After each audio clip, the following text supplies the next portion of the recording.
내일이 여러분 무슨 날이죠? 스승의 날입니다. 왜 5월 15일이 스승의 날일까요? 어떻게 하다 보니까 그 날짜를 정할 때 굉장히 의미가 있습니다. 왜 5월 15일이냐면 세종대왕의 탄생일입니다. 그래서 세종대왕께서 한글을 만드셔서 우리 훈민정음을 우리 이제 모든 백성들이 편하게 읽고 편하게 쓸 수 있도록 문자를 만들어서 이렇게 보급을 해주셨잖아요. 그래서 우리 민족의 큰 스승이 세종대왕님이다. 그렇게 생각을 해서 내일 5월 15일을 스승의 날로 그렇게 정했습니다. 되게 이제 학교에서 스승의 날이 되면 큰 소리로 외쳤던 말이 있습니다. 혹시 기억나세요? 뭐라고 외쳤죠? 스승의 날에. 기억 안 나셔도 괜찮습니다. 선생님.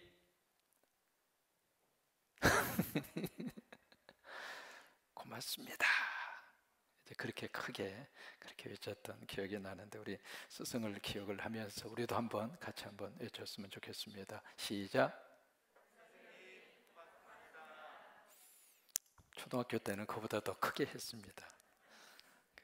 스승의 노래가 있는데 스승의 노래를 한번 같이 한번 불러보시죠. 머릿속에 한번 생각을 해보세요. 나름대로 내가 오늘 이 자리에 있기까지 어느 시절이든지 다 스승님이 계시지 않았던 시절이 없잖아요. 기억나는 선생님, 또 고마운 마음을 담아서 또 우리 교회학교에 우리 귀한 선생님들에게 감사하는 마음을 담아서 우리 스승의 노래 같이 한번 불러보시죠.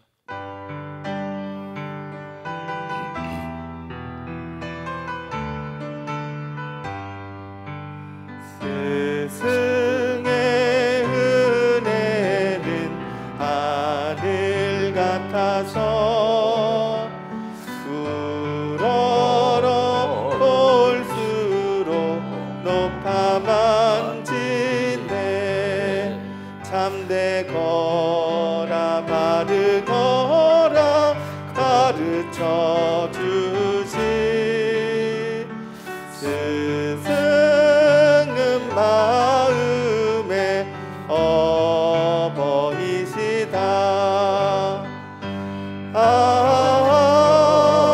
고마워라 스승의 사랑. 보답하리 스승의 은혜. 2절, 3절도 있습니다.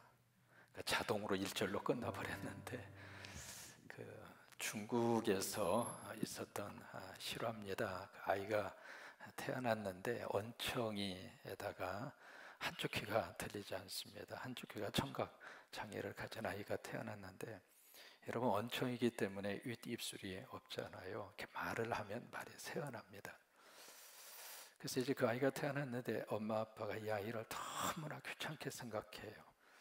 어떻게 하다 이런 녀석이 우리 가정에 태어났나, 어떻게 하다 이런 못난 녀석이 우리 가정에 태어났나 해서 마치 이제 자기 인생 가운데 저주받은 하나의 씨앗으로 그 아이를 그렇게 생각을 해요.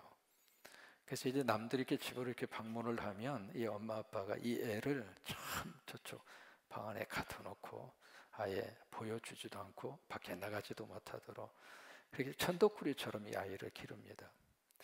어렸을 때부터 이제 그렇게 부모의 취급을 받으니까 이 아이의 마음속에 너무 깊은 상처가 그렇게 배이게 되는 거죠. 그러니까 나이가 들어서 이제 초등학교에 들어가게 됐어요. 초등학교 들어가서 이제 같이 아이들하고 어울려서 공부를 하는데, 아이들도 마찬가지죠. 반에 있는 친구들도 막 왕따를 시키고 막 놀리고, 이제 그러면서 이 아이가 학교 생활을 해요. 근데 어느 날 선생님이 아이들하고 무슨 게임을 하느냐면 한 친구들 다 이렇게 앞으로 나와서 그 친구 귀에다 대고 선생님이 조그마한 목소리로 뭔가 말을 속삭이면 그 말을 들은 친구가 뒤로 돌아서서 큰 소리로 친구들에게 발표하는 거예요. 그러니까 어떤 말 전달 게임 같은 그런 수업을 선생님이 진행을 해요. 하는데 그 수업이 딱 진행이 되면서 그 아이가 아주 지금 공포감에 사로잡힙니다. 만약에 선생님이 내가 안 들리는 귀에다가 말씀을 하시면 내가 어떡하지? 어느 쪽이 잘 들리지 않는지 선생님이 잘 모르잖아요. 그러니까 잘 안 들리는 귀에다가 뭐라고 속삭이면 내가 어떡하지? 내가 언챙이가 돼서 내가 말을 하는데 이 말이 제대로 발음이 되지 않았을 때 내 친구들이 얼마나 비웃으면서 웃을까? 그것도 걱정이 되고, 그래서 이제 막 이 아이가 자기의 순서가 점점 다가오니까 막 공포감이 그렇게 떨고 있는 거예요. 그러다가 결국 그 친구가 선생님 앞에 섰습니다. 근데 이 친구의 머릿속에 가장 사실은 최악의 경우는 무슨 경우냐면, 어떻게다가 네 같은 친구가 우리 반 애 같았는지 모르겠다고, 행여라도 그런 말을 선생님 하면 어떨까? 그런 마음까지도 드는 거예요. 그래서 이제 그 아이가 딱 앞에 섰어요. 반에 있는 친구들은 막 발을 동동 구르면서 본인이 머릿속에 상상하는 거죠. 저 친구가 얼마나 얼떨떨하게 실수를 하고 못할까, 그 상상을 하면서 막 떠들고 그러는 거예요. 근데 아이가 아이 귀에다가 선생님이 뭐라고 이제 말씀을 하시는 거예요. 그럼 이제 되돌아서서 선생님이 자기 귀에 한 말을 그대로 친구들에게 큰 소리로 발표를 해야 돼요.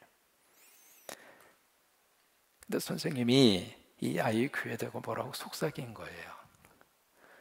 근데 그 말을 듣고 나서 이 친구가 뒤로 딱 돌아서서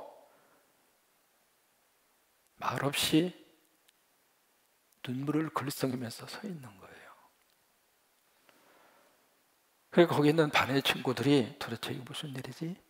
그래, 맞아, 저 친구 무슨 말인지 못 알아들은 거야. 뭐 그런 생각을 하면서 이제 조용한 상태로, 왜 아이가 눈물을 글썽이고 서 있으니까 그런 상태로 잠깐 그렇게 서 있는 거예요. 그러다가 이 아이가 입을 열어서 선생님이 자기 귀에다가 한 말을 친구들에게 그대로 반복해서 이야기하는 거예요. 나는 네가 내 딸이었으면 좋겠다.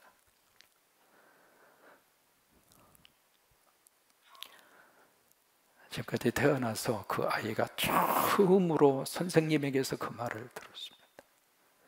나는 네가 내 딸이었으면 좋겠다. 여러분, 선생님의 그 말씀 한 말씀이 그 아이의 인생에 어떤 영향을 미쳤을까? 안 봐도 여러분 뻔하잖아요. 많은 우리 선생님들이 우리의 곁을 다가오셨고, 그리고 스쳐 지나가셨고, 그 선생님들 가운데 기억이 나는 분도 있고 기억나지 않는 분도 있고, 저 머릿속에 스승의 날에 가장 이렇게 강력하게 떠오르는 스승님은 신학교 시절에 박봉랑 박사님이셨습니다. 저의 이제 대학원에 논문 지도를 해주신 분이고, 그분이 이제 하버드 대학에 있는 하버드 신학대학에서 박사학위로 받고 오신, 그 당시에 우리 한국 사회에서 흔하지 않는 신학자 가운데 한 분이었죠. 근데 그 교수님이 왜 이렇게 오랫동안 생각이 나느냐면, 그 수유리에 그 사택에 가서 이렇게 뵈면은 그 사택이 그렇게 말 그대로 별로 그렇게 좋지가 않았습니다. 근데 그 사모님은 교수님은 하버드 대학의 신학교회 박사 학위를 가진 분인데, 사모님은 겨우 국민학교 정도밖에 안 나오신 분이에요. 그런데 그 사모님이 6.25 사변 때 손목 이 부위에 총알이 박혔습니다. 박혔는데 총알이 박힌 상태로 그 사모님이 이 수술을 못하고 경제적 여건이 허락이 되지 않아서, 그래서 그것을 오랫동안 그것을 그냥 몸에다 지니고 그렇게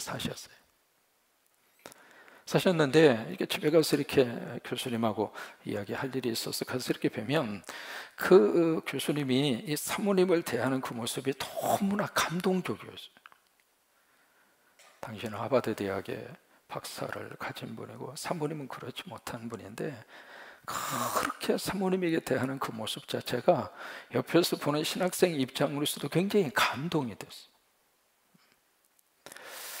그래서 스승의 날에 그 스승님 박봉랑 박사님이 머릿속에 오랫동안 그렇게 남습니다.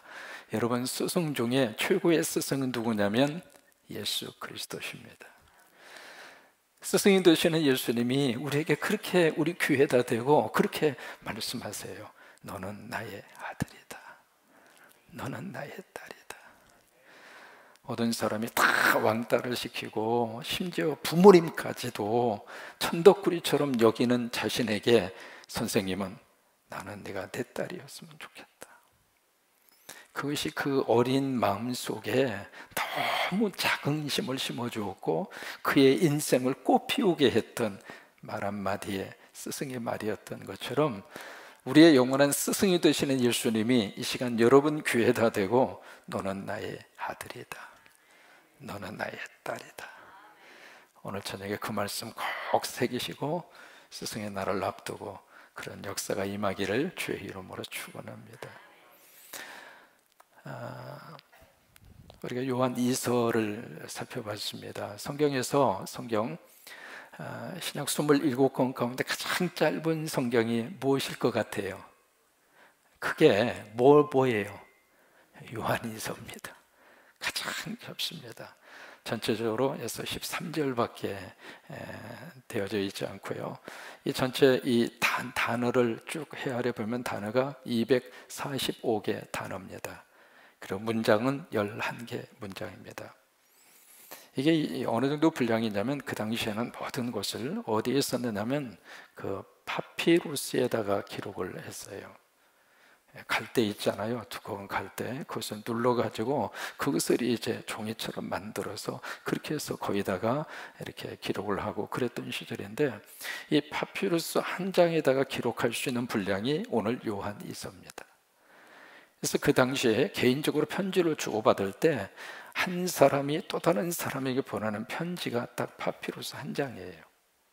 한 장에다 기록할 만한 분량이 오늘 요한 2서 이 분량입니다. 아주 짧은 성경이 요한 2서입니다. 요한 2서 속에 있는 그 말씀은 크게 두 가지의 내용을 담고 있습니다. 첫째는 뭐냐면 진리고 두 번째는 사랑입니다. 그래서 이 짧은 13절을 여러분 자세히 주위에서 이렇게 지켜보시면은 진리라고 하는 단어가 4번 나오고 또 하나 사랑이라고 하는 단어가 몇 번 나오느냐면 4번 나옵니다. 참 신기하죠? 이 두 가지의 내용이 이 짧은 성경 속에 반복해서 진리와 사랑이라고 하는 단어가 8번 나옵니다. 근데 이 두 가지의 것은 항상 같이 있어야 돼요. 이게 어느 한쪽으로 치우치면 안 됩니다. 만약에 진리가 소중하죠. 진리가 귀하죠. 그러나 진리만 이런 식으로 생각하고 진리 쪽으로 자꾸 기울어지면 어떤 모습이 나오느냐면 자꾸 진리를 알아가면 알아갈수록 자꾸 판단합니다.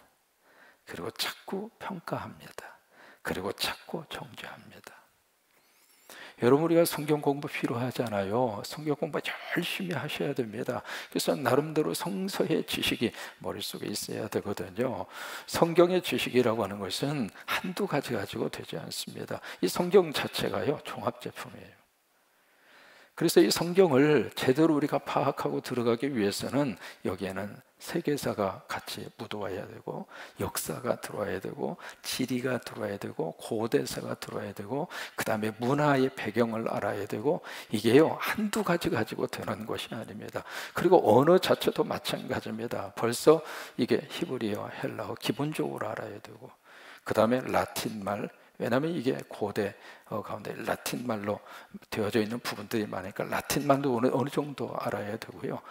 그러다 보니까 언어에 대한 것도 많이 열심히 해서 성경 속에 들어가서 성경의 맥을 잡아놔야 되는데, 그래서 성경의 말씀을 우리가 공부하고 성경의 지식을 갖는 것은 좋지만 그러나 이 진리 이쪽으로만 치우쳐 있으면 안 돼요. 또 사랑도 마찬가지입니다. 사랑이 얼마나 귀해요. 그러나 사랑만 가지고 만약에 접근을 한다면 이게요 가장 중요한 조직과 공동체가 무질서하게 다 무너집니다. 그래서 요한 2서는 이 두 가지 것을 똑같이 붙잡고 있는 거예요. 진리가 귀한 것처럼 사랑도 귀하고, 사랑을 가지고 살면서 또 하나 진리도 붙잡아야 되고, 그래서 고린도전서 13장에 보시면 사랑장이잖아요. 사랑에 대해서 쭉 거기에 정의를 내리면서 사랑은 진리와 함께 기뻐하며, 이게 사랑과 진리는 하나예요. 같이 가야 돼요. 이 두 가지에서 똑같이 붙들고 가야 돼요. 이 내용을 담고 있는 것이 바로 요한이서라고 하는 성경입니다. 이 성경을 쓰면서 1절에 성경을 쓰는 사람의 본인의 소개를 그렇게 하고 있습니다. 1절에 보시면은 이 편지를 지금 누가 쓰고 있어요? 장로가 쓰고 있습니다. 요한복음이라든지 요한계시록, 거기에는 누가 이 편지를 썼는, 누가 이것을 썼는가, 쓴 사람에 대한 자기 소개가 없어요. 요한 1서도 마찬가지고요. 그런데 요한 2서하고 3서는 본인을 어떻게 소개하고 있느냐면 장로다라고 하는 말로 그렇게 소개를 하고 있습니다. 이 장로라고 하는 말은 영어로 보시면 앞에 그 더가 붙어서 영어로 더 엘더 그렇게 되어 있습니다. 장로라고 하는 말은, 장로는 장로인데 어떤 장로인가? 바로 그 장로라 그 말이에요. 이 더라고 하는 정관사가 붙으면은 딱 하나가 있을 때, 고유적인 것이 딱 하나 있을 때, 그때 더라고 하는 정관사를 붙이거든요. 그러니까 많은 장로 가운데 한 사람이 아니라 바로 그 장로라 그 말이에요. 그러면 그 당시의 성도들은 바로 그 장로라고 하는 말을 쓸 때 누구라고 하는 것을 그 당시의 성도들은 모두가 다 알고 있는 거예요. 설명하지 않아도 그 장로 하면 아하, 사도 요한, 그렇게 머릿속에 인식이 되어져 있다 이 말이에요. 마치 여러분 전원일기에 바로 그 배우 하면 누가 떠오릅니까? 최불암 씨 떠오르지 않으세요? 그러니까 전원일기라고 하는 그 드라마에 바로 그 배우 하면 최불암 씨가 머릿속에 떠오르잖아요. 또 하나, 천하장사 하면 누가 떠올라요? 이만기. 천하장사가 많았잖아요. 근데 그 중에 이만기가 머릿속에 떠오르는 것처럼 그 당시에 바로 그 장로 하면 누가 떠오르느냐면 사도 요한입니다. 그래서 이 편지를 쓰면서 바로 장로라고 하는 그 말을 앞에다가 붙이고 이 편지를 쓰는 겁니다. 여러분이 신앙생활 하시면서 우리 성광교회에 바로 그 장로 하면 우리 교회 장로님들이 머릿속에 떠올랐으면 좋겠어요. 아멘. 그리고 우리 성광교회에서 바로 그 권사하면 떠오르는 권사님들이 되세요. 그리고 바로 그 집사하면 머릿속에 이렇게 딱 인식되어지고 머릿속에 기억나는 그런. 그래서 이 장로라고 하는 이 단어는 원로라고 하는 뜻이잖아요. 그리고 이 장로라고 하는 이 직책은 어떤 위치이기도 합니다만은 또 하나 목양의 의미를 가지고 있어요. 양들을 다 돌보는 목양의 의미, 그런 의미를 가지고 이 장로라고 하는 이 말을 쓰고 있습니다. 그러면 이 편지를 누구에게 쓰고 있는가? 1절을 같이 한번 읽습니다. 장로인 나는 택하심을 받은 부녀와 그의 자녀들에게 편지한다. 두 가지가 나옵니다. 첫째는 택하심을 받은 누구예요? 부녀입니다. 부녀라고 하는 것은 숙녀죠. 여자죠. 그래서 영어로는 lady라고 하는 말을 쓰고 있습니다. To the lady chosen by God. 하나님에 의해서 선택함을 받은 바로 the lady. 부녀. 그리고 두 번째, 그의 누구냐면 자녀 복수입니다. 자녀들입니다. 그러면 이 편지를 지금 누구에게 쓰고 있는가? 어느 한 가정에게 쓰고 있는 겁니다. 어느 한 가정에 좀 쓰고 있는데 여기 어머니가 있습니다. 그래서 부녀라고 표현한 거죠. 어머니가 있고 그의 자녀들이 있습니다. 그런데 예수를 믿고 있는 한 가정을 향하여 지금 사도 요한이 편지를 쓰고 있는 거거든요. 그런데 이 가정에 아버지가 나오지 않습니다. 또 하나 남편이 나오지 않습니다. 그러니까 아버지, 남편이 언급되지 않았다는 이야기는 이 가정에 지금 누구로 구성이 되어야 되냐면 과부하고 그 다음에 자녀들로 구성이 된 가정입니다. 여러분, 그 당시에 과부의 삶이 그렇게 쉽지가 않는 삶이거든요. 그러니까 이 가정은 남편이 없이 아버지가 없이 이 자녀들과 더불어서 이 가정이 예수 신실한 믿음을 가지고 사는 너무 귀한 가정이래요. 그 가정에게 지금 요한은 특별한 편지를 이 가족의 식구들에게 이 편지를 쓰고 있는 거예요. 그러니까 이게 그 당시에 이 가정에 이 과부들이 초대교회 안에 굉장히 중요한 믿음의 아름다운 그 공동체를 이루는 데 있어서 과부들의 헌신과 수고가 남달랐습니다. 왜냐하면 그 당시 과부들은 사람 대접을 못 받았어요. 그런데 누가 사람 대접을 해줬는가? 예수님이 인간 대접을 해준 거예요.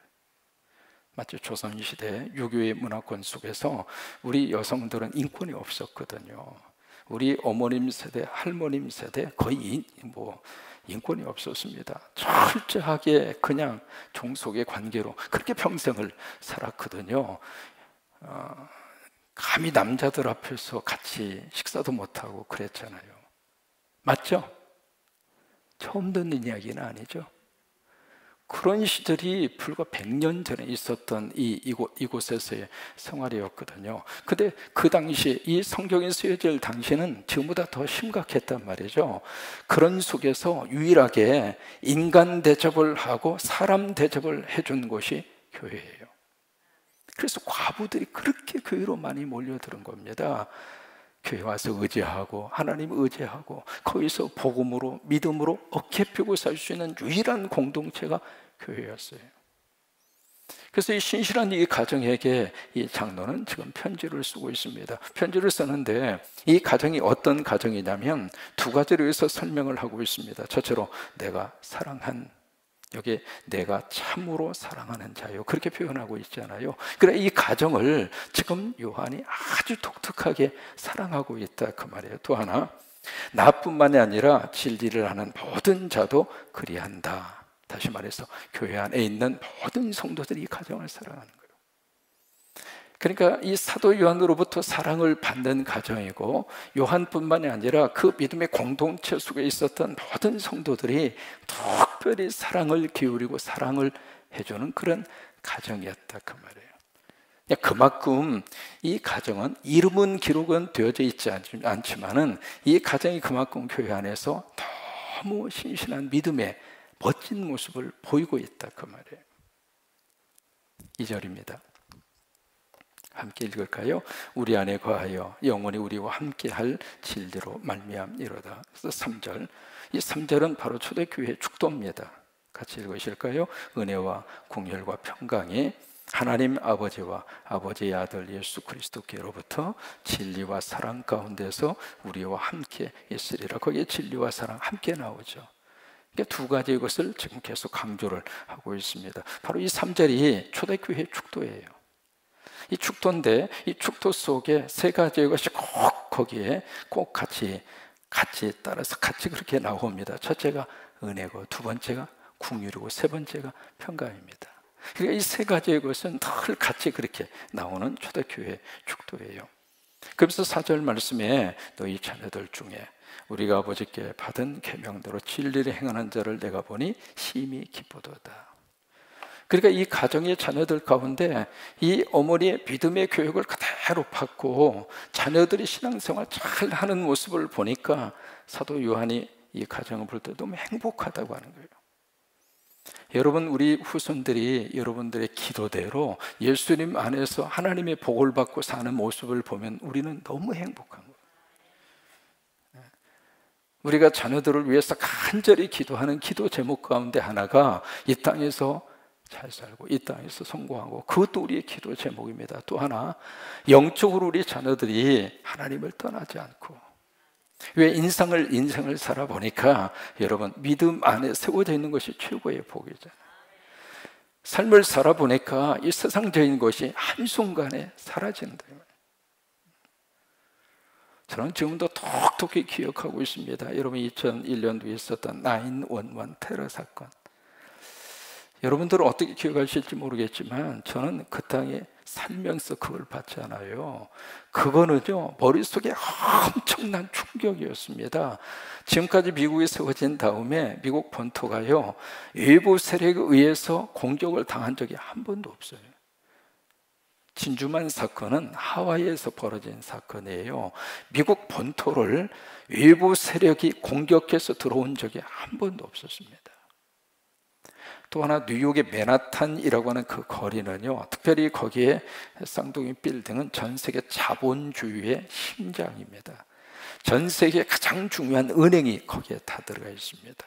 전 세계에서 움직이는 모든 금융권이 바로 거기서 다 조절을 하는 곳이 무너진 그 쌍둥이 빌딩, 바로 그거예요. 그러니까 미국의 자본주의의 심장이라고 하는 것은 이 세계 모든 자본의 중심지였다, 그 말이에요. 그런데 그 건물이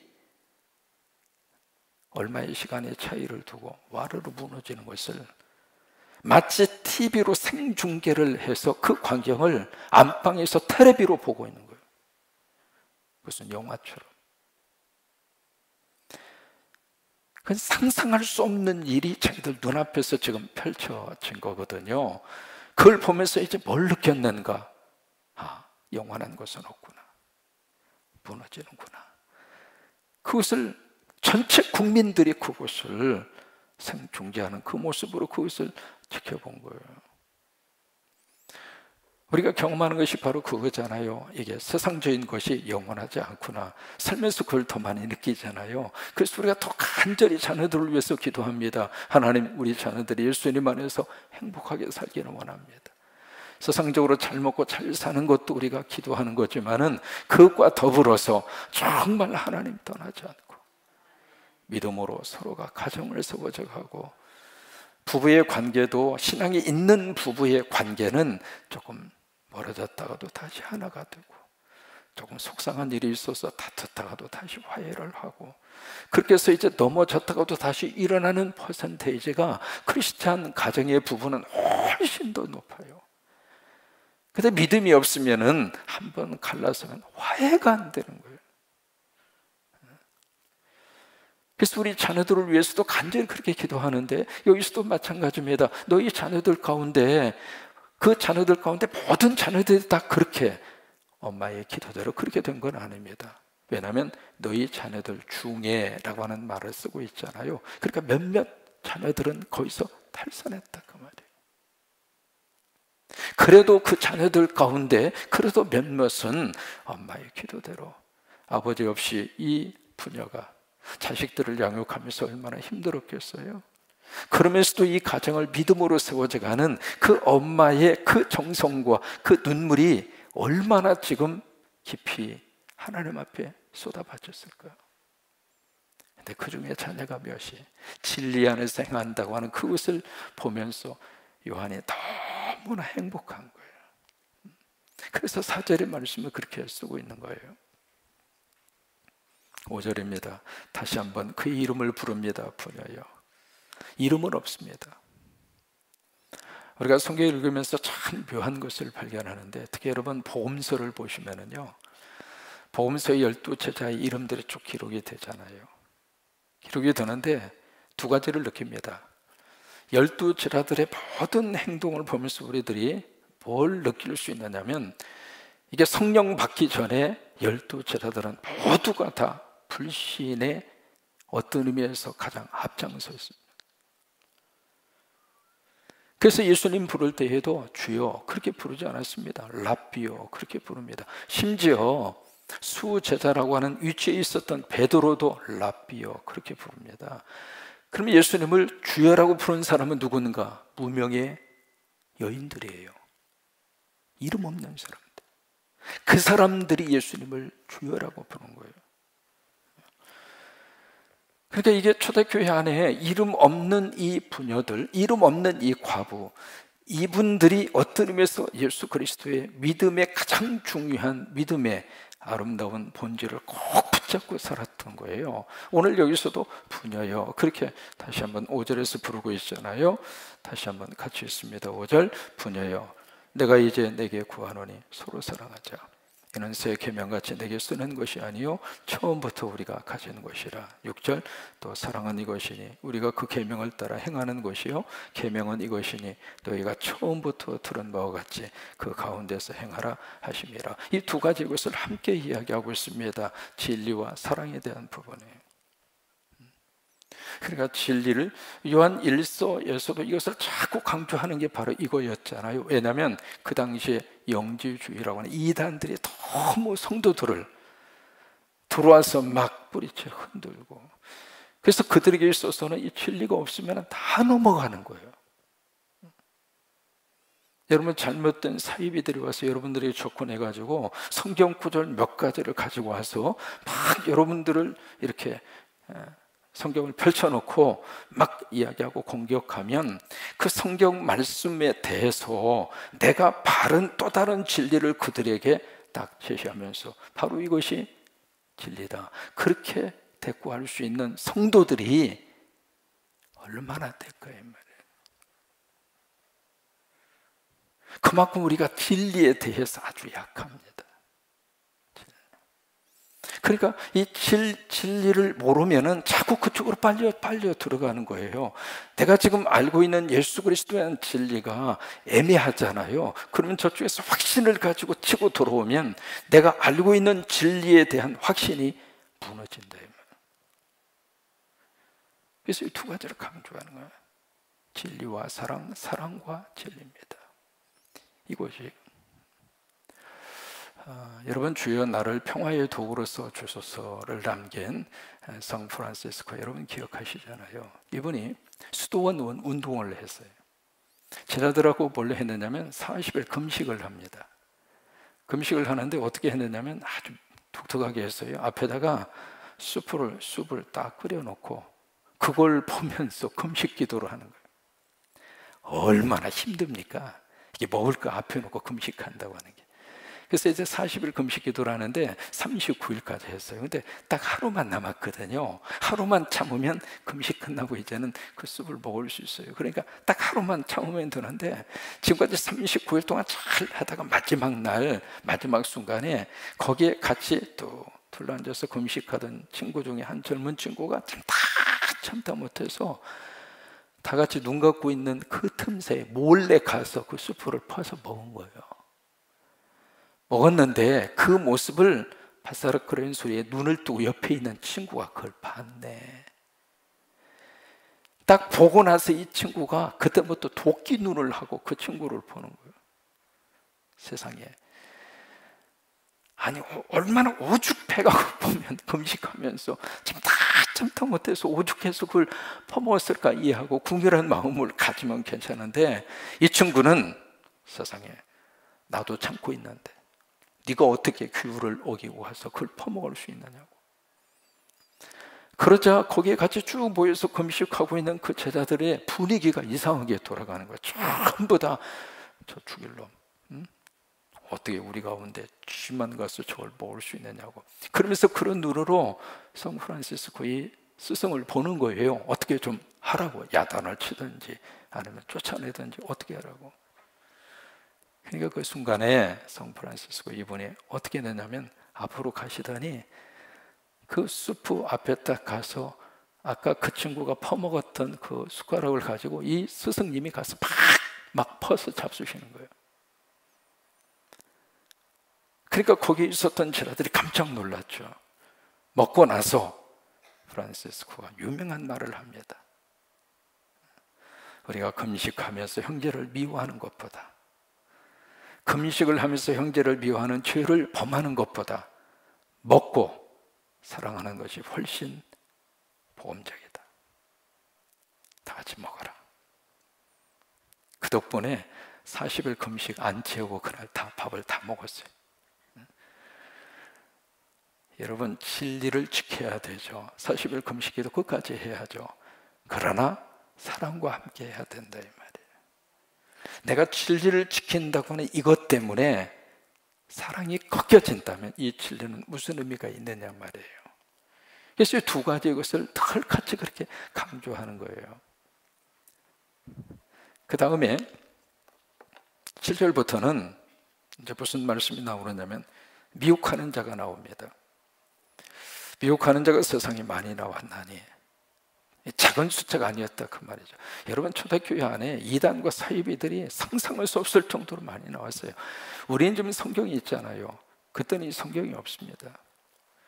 그들이 가지고 있는 것은 모세의 오경과 구약 성서 그 위에는 없었단 말이죠. 여러분, 신약 성경이 아무리 빨리 기록이 되는 것을 찾아낸다 하더라도 이게요 AD 50년 어간입니다. 복음서라고 하는 이 복음서가 언제 나왔는가? 마가복음이 가장 먼저 쓰여졌거든요. 이 마가복음이 쓰여진 지가 AD 70년입니다. 그 다음에 마태, 누가 이런 식으로 쓰여지게 됐거든요. 그러니까 그 당시에는 우리가 알고 있는 이런 성서 자체가 그들에게 없단 말이죠. 복음에 대해서도 그들이 그저 들은 것뿐이에요. 기록으로 그들이 가져오는 것은 없어요. 그러다 보니까 여기저기에서 막 여러 가지 많은 잘못된 사상을 가지고 잘못된 이론을 가지고 치고 들어오는 그런 사람들이 굉장히 많았다고 하는 거예요. 여기서 7절에서도 마찬가지잖아요. 그래서 미혹하는 자가 세상에 많이 나왔나니 이는 예수 그리스도께서 육체로 오심을 부인하는 자라. 이런 자가 미혹하는 자요 적 그리스도라. 여러분, 적 그리스도라고 하는 사람은 누구냐면 속이는 자를 적 그리스도라고 하는 거예요. 그러면서 8절, 너희는 스스로 삼가 우리가 일한 것을 잃어버리지 말고. 여기서 우리가 일한 것, 그게 바로 뭐냐면 사도 요한을 통해서 그들에게 증거된 그것을 잊어버리지 말고 오직 온전한 상을 받으라. 그래서 9절과 10절 말씀에 교훈에 대한 말씀을 합니다. 교훈. 이 교훈이라고 하는 말을 헬라어로 디다케라고 합니다. 디다케. 이 디다케라고 하는 말이 우리가 이제 일반적으로 교육이라고 하는 말을 쓰거든요. 그래서 교회 안에 교육이 참 중요한 거예요. 교육이. 그러면 이 디다케, 이 교육의 중요한 핵심적인 내용이 바로 뭐냐면 복음이잖아요. 복음. 그래서 이제 복음에 대한 말씀을 여기서 하시면서, 자 보실까요? 10절입니다. 같이 읽죠. 누구든지 이 교훈을 가지지 않고 너희에게 나아가거든 그를 집에 들이지도 말고 인사도 하지 말라. 여러분, 이게 이 본문 말씀의 가장 중요한 핵심 내용입니다. 교훈을 가지지 않고 너희에게 나아가거든. 무슨 얘기냐면 그 속에 복음이 없단 말이에요. 그 속에 예수 그리스도에 대한 진리가 없는 사람이, 다시 말해 이단과 사이비가 만약에 오거든 집에 들이지도 말고 인사도 하지 말라, 그 말이에요. 여러분, 그 당시에는요, 이게 손님이 오거나 나그네가 오면 지금 우리 집하고 달랐습니다. 지극정성으로 대접을 해요. 집에 모셔서. 그래서 하루고 이틀이고 열흘이고 그분이 떠날 때까지 자기 집을 내주면서 그렇게 대접을 했어요. 그러니까 만약에 잘못된 이단과 잘못된 사상을 가지고 있는 사람이 있으면 절대로 집에 들이지 말라고 하는 거예요. 왜? 잘못하면 바로 우리 가정이 그들에 의해서 이단과 사이비의 영향을 받으니까. 그래서 집에 들이지 말라고 하는 거예요. 그러면서 11절 말씀에 그에게 인사하는 자는 그 악한 일에 어떻게 하는 자가 돼요? 참여하는 자임이니라. 그러니까 그들을 들이지 말라고 하는 거예요. 여러분, 이 말씀은요 바로 뭐냐면 내 집은 그리스도를 위한 집이라, 이 말이에요. 내 집을 어떤 이단과 어떤 사이비, 그들에 의해서 우리 집이 점령당하는 것을 허용하지 않겠다, 그 말이에요. 그래서 어떤 일이 있어도 우리 집을 그리스도를 위한 집으로, 예수님 우리 가정의 주인이 되시고 예수님이 우리 가정의 구원자로, 우리 가정의 주님만을 모시는 가정이 되도록 그렇게 하기 위해서 그런 사람들 들이지도 말고 인사하지도 말라, 이 말이에요. 여러분, 이 어머니는 자녀들이 영적 생활을 하기 위해서 아주 중요한 역할을 하라고 하는 거예요. 자녀들이 이단과 사이비 쪽에 절대로 물들지 않도록 철저히 보호하라고 하는 거예요. 여러분, 그런 은혜가 여러분 가정 위에 임할 수 있게 되기를 주의 이름으로 축원합니다.